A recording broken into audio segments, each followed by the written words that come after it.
자, 지금 문제가 뭐냐면 금리가 이제 고점을 치지 않았냐. CPI 지수도 고점을 쳤기 때문에 인플레이션도 고점을 쳤기 때문에 금리가 고점을 치고 이제 스톱하고 완화로 가지 않겠냐 했는데 연준 인사들은 여전히 인플레이션에 맞서야 할 때라고 이야기를 인터뷰를 했어요.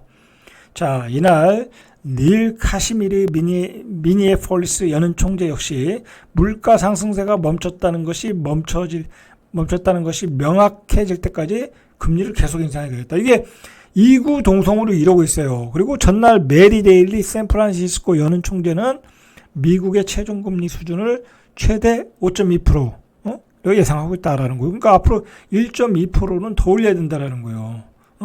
자, 블러드 총재 같은 경우는 7%까지도 얘기했어요. 그러니까 아주 강경한 발언들이 계속 나오고 있고 금리 인상 중단 가능성은 완전히 일축됐다라고 보시면 돼요.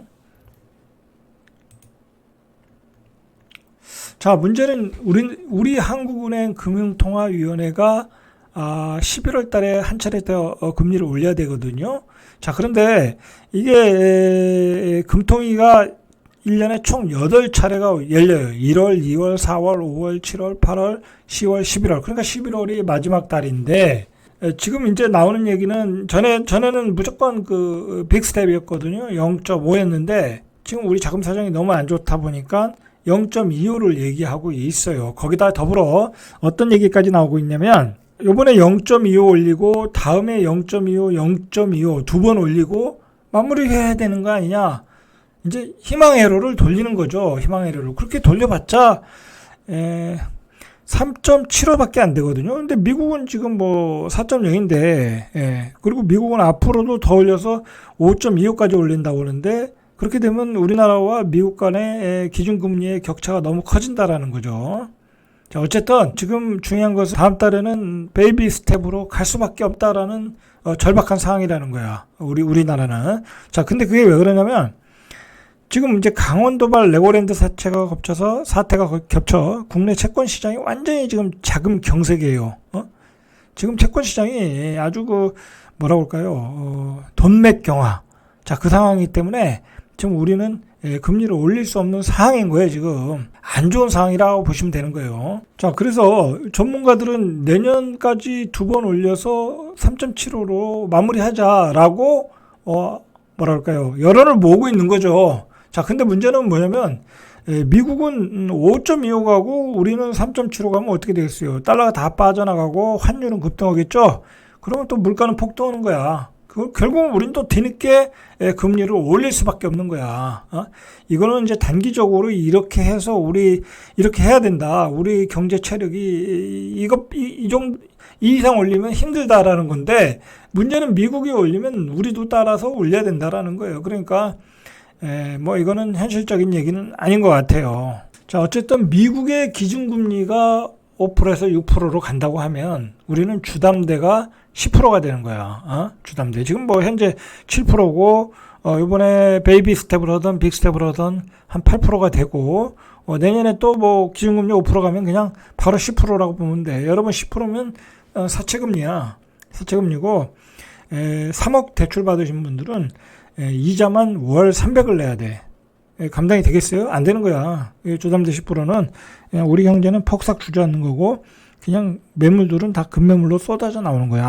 IMF 상황으로 간다. 자, 그렇게 보셔야 되는데 자, 미국은 기준금리 5%로 가겠다고 그러잖아요. 그죠? 그러니까 이거는 시간의 문제 같아. 시간의 문제다. 자, 대비하셔야 돼. 자, 실제로 우리 지금 부동산 PF 시장에서의 금리 상황을 보면 예전보다는 몇 주 전보다는 좋아졌다고 그래요. 그때는 완전히 채권 사안 발행 자체가 안 됐으니까 공채도 안 팔렸으니까. 자, 그런데도 불구하고 금리를 보니까 이게 심각한 거야. 20일 금융투자업계와 금융정보업체 연합인포맥스에 따르면 특수목적회사 파인우노가 발행하고 GS건설이 신용보증하는 다음 달 23일 만기 ABCP 이게 이제 자동 유동화 증권 같아요. 단기 어음이라고 봐야 되겠죠. CP니까 연 20.3%, 21%의 금리에 거래됐다라는 거야. 여러분 이거 이렇게 금리 받아가도 도대체 이 회사는 뭐 남는 게 뭐가 있겠어요. 자, 이런 상황이다라는 거야.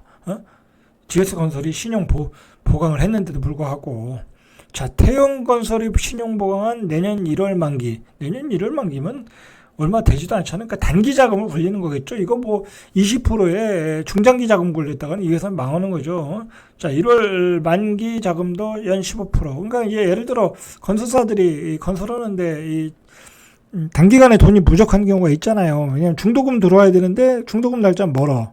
그러면 이제 단기 자금을 빌릴 수 있잖아요. 그럼 연 15% 이렇게 넘는 금리를 이용하고 있다라는 거야. 기업은 남는 것도 없어. 이제 이렇게 되면. 지난 15일 SK증권이 신용보강한 메사타 제일체 ABCP는 만기를 1개월 앞두고 10%. 자, 이게 싼 거는 10%. 이렇게 자금시장이 굉장히 안 좋은 상황이다. 자, 이런 가운데서 이렇게 집값이 급락을 하니까 지역별 그 아파트 가격의 시가총액이 떨어지고 있어요. 이 인천은 작년 8월, 세종은 2020년 11월 수준으로 돌아가고 있다라는 거예요, 지금. 그리고 부동산 114 통계에 따르면 올해 10월 말 기준 서울 아파트 시가총액은 약 1330조. 이게 정점을 찍었을 때가 1342조예요. 그러니까 한 90조 정도 날아갔네요. 자, 90조 정도가 날아갔다라는 거예요. 자, 정점을 찍은 시기와 비교하면 4개월 만에 12조 8천억 원이 날아갔다는 거예요. 12조. 자, 그만큼 집값이 급락을 하고 있다. 정리하면 금리는 내릴 기세가 안 보인다. 미국을 봐도. 자, 그런데 우리는 지금 희망 회로를 돌리고 있다. 그러나 그건 현실적이진 않은 것 같다. 왜냐하면 기준금리 차이가 나기 때문에 부작용이 나올 수 있다라고 생각하시고, 우리의 기준으로 보지 마시고 미국의 금리, 기준금리 기준으로 앞으로를 전망하시고 앞으로 계획을 세우셔야 되는데, 우리 지금 이제 금리 때문에 결국은 매매 시장과 전세 시장이 매수자와 임차인이 사라졌잖아요. 이제 그 부작용은 내년에 본격적으로 나타난다라고 생각하시고 대비를 해 주시기 바랍니다. 이상 절대값TV의 명품 PD 한 PD였습니다.